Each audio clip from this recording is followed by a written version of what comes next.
Hi liebe Moonies und willkommen zu diesem Video. Es geht auf Halloween zu und ich dachte mir, das ist ein guter Zeitpunkt, um über die Monster in Sailor Moon zu sprechen. Über die Bösewichte rede ich ja öfter, aber nicht über die Yoma, Droids, Daimons, Lemures oder Phages. Dabei sind sie eigentlich ein wichtiger Teil des Animes und in fast jeder Folge kommt einer vor. Deshalb werden sie auch gerne Monster of the Day genannt. Ich habe also meine persönlichen Top 25 Monster zusammengestellt, die ich besonders creepy oder lustig finde oder die einfach ein cooles Konzept haben. Viel Spaß! Platz 25 geht gleich an eine Gruppe von Yoma, nämlich die DD-Girls. Zwar haben sie keine Persönlichkeit, aber sind für die Handlung sehr wichtig. Denn, Achtung Spoiler, im Finale der ersten Staffel schaffen sie es, die Inner Senshi zu töten und zählen damit zu den stärksten Yoma. Sie können auch Illusionen erschaffen und sich zum Beispiel in andere Personen verwandeln. Ich möchte an dieser Stelle auch noch Zoisides 3 pflanzenartige Yoma erwähnen, Grape, Hosenka und Suzuran. Mit ihnen verhält es sich ähnlich. Sie haben keine Persönlichkeit, aber Plotrelevanz, denn sie sind für Nephrites Tod verantwortlich. Und das Design finde ich auch ganz cool. Platz 24 wird Sailor Pluto gar nicht gefallen, denn es handelt sich um Ramua, einen Yoma, der die Zeit manipulieren kann. Sie betreibt einen Uhrenladen, dessen Uhren alle Leute super hektisch machen. Sie hat es in die Liste geschafft, weil ich ihre Fähigkeiten interessant fand. Sie kann einen verzerrten Raum erschaffen, in dem zum Beispiel die Zeit für Leute zurückgedreht wird, sodass sie wieder Kinder werden, oder sie kann für bestimmte Personen die Zeit stoppen. Also quasi alles, was Pluto nicht darf. Nummer 23 holt sich Tethys, einer von Beryls persönlichen Yoma. Sie arbeitet unerlaubterweise mit Jadeite zusammen, da sie in ihn verliebt ist. Zusammen locken sie Menschen auf ein Kreuzfahrtschiff, um ihnen Energie abzusaugen. Sie ist interessant, weil sie als einziger Yoma einen eigenen Willen hat. Sie missachtet Beryls Befehle, um ihre Liebe für Jadeite zu beweisen. Ihre Wasserkräfte und ihr Design finde ich auch ganz nice. Sie sind hässlich! Greift sie euch! Oh, wer hat denn da seinen Glasschuh verloren? Es ist der Daimon Cenicienta auf Platz 22. Nicht umsonst bedeutet ihr Name Cinderella, denn sie steckt in einem Glasschuh, den Usagi an ihrem Geburtstag anzieht. Sie kann ihren Arm in ein Glasschwert verwandeln, Glassplitter spucken oder Menschen in Glas einschließen, wie sie es bei Mamoru tut. Cenicienta ist eines der wenigen Monster, die in mehr als einer Folge auftauchen, weil es sich um eine Doppelfolge handelt. In der Liste ist sie aber aus einem anderen Grund, nämlich bricht ja einmal ihr Arm ab und sie holt plötzlich random eine Garantiebescheinigung heraus und ist erleichtert, dass ihr für den Arm Ersatz zusteht. Fand ich ziemlich witzig. Meine Hand ist abgebrochen. Oh. Für den Fall, dass eine Hand abbricht, ist sie durch eine neue ersetzbar. Oh, da habe ich ja wirklich noch mal Glück gehabt. Nummer 21 geht an ein Monster, das zu keinem Bösewichtsteam gehört. Das Monster aus dem See. Der böse Endymion hat zwar versucht, sie zu kontrollieren, aber eigentlich war sie mal ein normaler Mensch. Ihre Eifersucht auf ein Liebespaar hat sie in ein Monster verwandelt. Sailor Moon kann sie aber erlösen und sie findet Frieden. Ihre Geschichte erinnert stark an Queen Beryls Eifersucht, weil das Liebespaar auch ganz eindeutig an Serenity und Endymion angelehnt ist. Naja, aber für das Monster ist es definitiv besser ausgegangen als für Beryl. So Leute, mitschreiben! Platz 20 kommt in der nächsten Prüfung dran. Der geht nämlich an Garoben, das Monster aus Amis erster Folge. Genau, das ist die Lehrerin, die das Crystal-Seminar abhält, in dem Schülern die Energie abgezogen wird. Und ihre Monsterform sieht schon echt creepy aus. Und außerdem finde ich es eine coole Idee, dass sie beim Angreifen Quizfragen stellt, was Usagi natürlich gar nicht gefällt. Sie schmeißt außerdem mit messerscharfen Testblättern. Frage Nummer 1. Sag mir, warum die Äpfel vom Baum runterfallen. Warum sie runterfallen? Frag mich nicht so einen Quatsch, frag lieber die Äpfel. Für diese dumme Antwort gibt's böse Zeugnisse!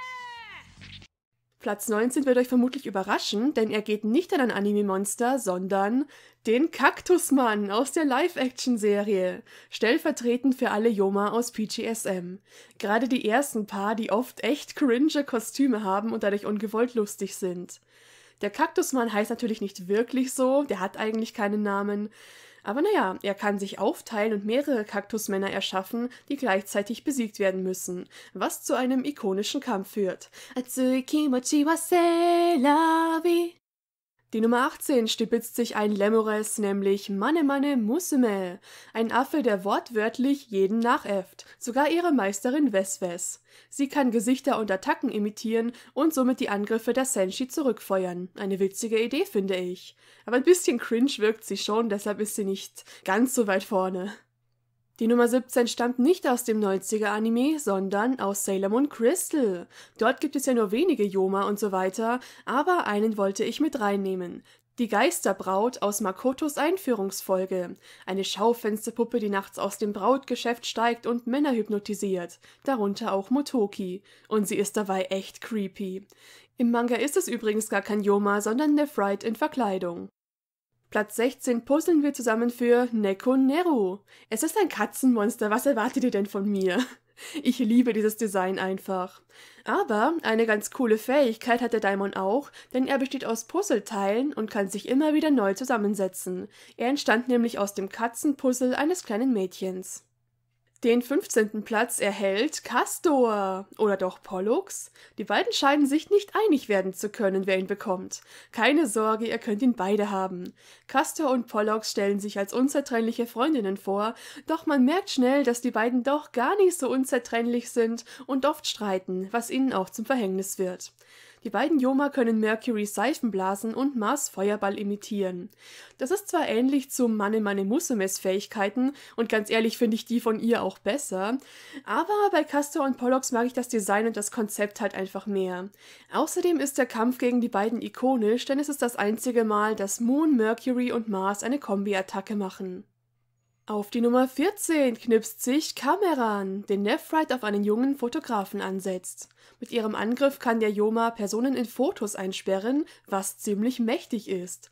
Schließlich hat er am Ende 2 von 3 Senshi bereits erwischt.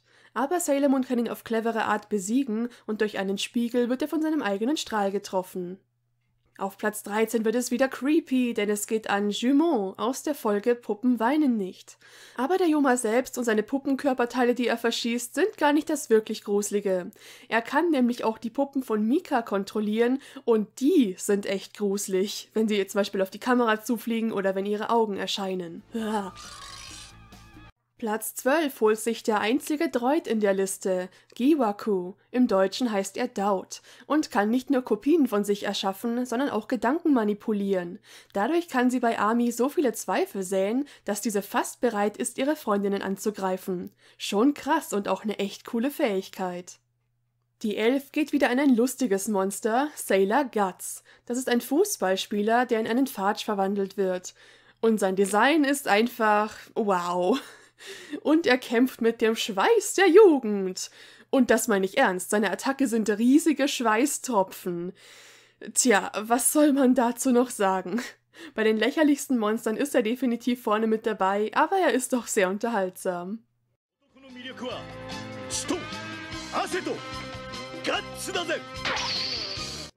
Platz 10 geht an einen weiteren Fatsch, nämlich Sailor Antique.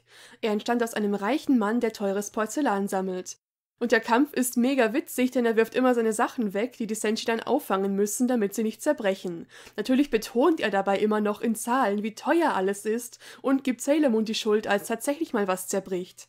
Und dann kommt noch der Knaller, er ruft sein treues Ross herbei, mit ähnlichen Posen wie Chibiusa immer Pegasus ruft, und dann ist es sowas.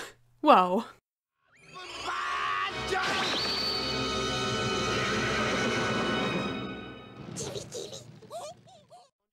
Nummer 9 müssen wir mit ein bisschen Blut anlocken. Der Vampir Lilika aus dem Super Special. Sie ist eine neue Schülerin an Chibiusas Schule, doch schnell wird klar, dass mit ihr etwas nicht stimmt. Ich finde es gut, wie die Story langsam aufgebaut wird und sie immer unheimlicher wird. Wie sie besiegt wird, ist allerdings ziemlich witzig, denn die Senshi hauchen sie alle einmal mit Knoblauchatem an.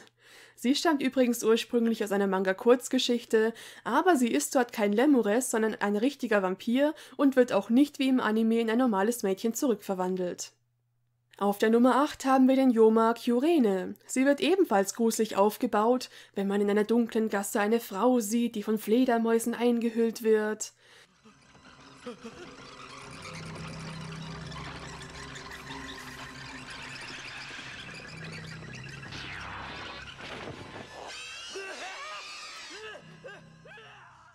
Was mir auch im Gedächtnis geblieben sind ihre Nägel, die sie ultra lang ausfahren kann, beziehungsweise ich finde, das Einfahren sieht irgendwie noch schlimmer aus.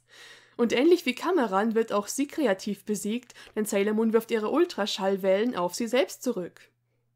Platz 7 holt sich schon das zweite Katzenmonster heute, Bakene, einer der 7 großen Yoma, der in diesem Fall im Kater Red Butler schlummert. Doch in seiner Yoma-Form ist er nicht wirklich aggressiv, sondern rettet sogar Luna das Leben. Schließlich ist er als Red Butler in sie verliebt. Das finde ich auch mal schön. Darf ich nun Platz 6 auf die Bühne bitten? Utahime, ein Daimon, dessen Spezialgebiet Singen ist.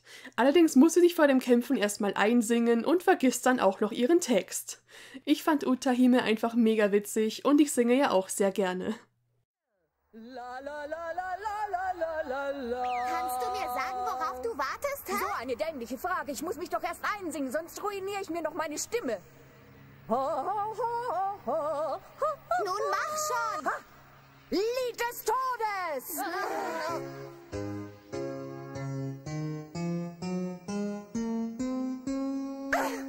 Jetzt habe ich den Text vergessen. Wie bitte? Ein weiteres lustiges Sailor Moon Monster finden wir auf Platz 5, nämlich Doornobda, ein Daimon, der eigentlich nicht fürs Kämpfen gemacht wurde, sondern fürs Türen verschließen. Und sie betont auch immer wieder, dass sie eigentlich keinen Bock hat, als Yuja sie auf die Senshi hetzen will. Ein bisschen leid tut sie einem schon. Knobber, schaff sie mir vom Hals. Hä? Worauf wartest du noch? Ich bin nur hier, um Türen zu verschließen. Kämpfen ist nicht meine Aufgabe. Tu es. Ja, doch. Oh, bitte, bei Wasser fange ich an zu rosten. Ich kann nichts dafür. Sie hat gesagt, dass ich das tun soll. Platz 4 geht an 3 Lemures, die zwar nie zusammen auftauchen, aber ihr werdet gleich verstehen, warum. Die 3 Bälle Puko, Gammario und Elefanko. Ich meine, ein Monster, das ein Ball ist, das ist ja allein schon etwas ulkig. Aber ganze 8 Folgen nachdem Puko besiegt wurde, gibt es ein weiteres Ballmonster mit Gammario und dieser ist sauer, weil Puko seine Cousine war. Und um dem Ganzen noch einen draufzusetzen, kommt weitere 6 Folgen später Elefanko, die erzählt, dass Mario ihr Schwager war, aber dass sie eigentlich auch ganz froh ist, dass er jetzt weg ist, weil sie ihn eh nicht mochte. Tja. Witzig ist auch, dass man bei letzteren beiden erstmal denkt, der Seelöwe oder der Elefant sei der Lemures. Aber nein, wie sollte es auch anders sein? Es ist der Ball.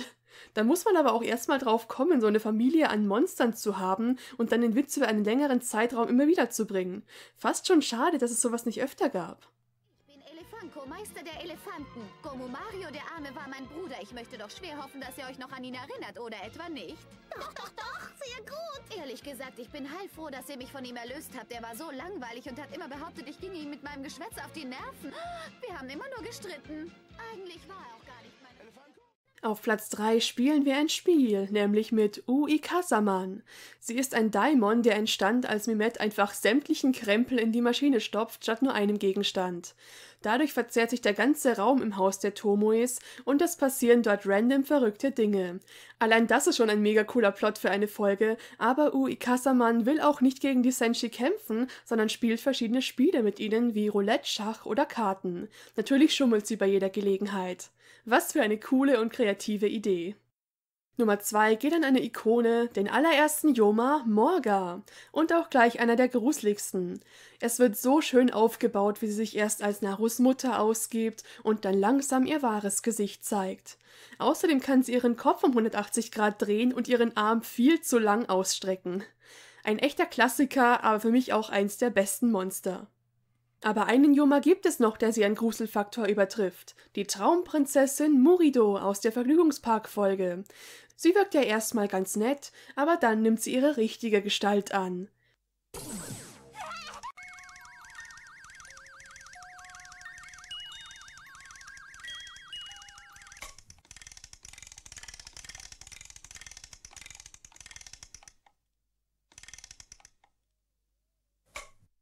Und das ist so creepy, vor allem dieses Ploppen der Augen. Sie kann Menschen schöne Träume zeigen, wodurch die Senshi kurzzeitig vergessen, warum sie eigentlich hier sind. Coole Kräfte, cooles Design und creepy, damit hat sich Murido meinen Platz 1 verdient. Ja, das waren meine Top 25 Sailor Moon Monster. Welche sind eure Lieblinge? Schreibt's in die Kommentare.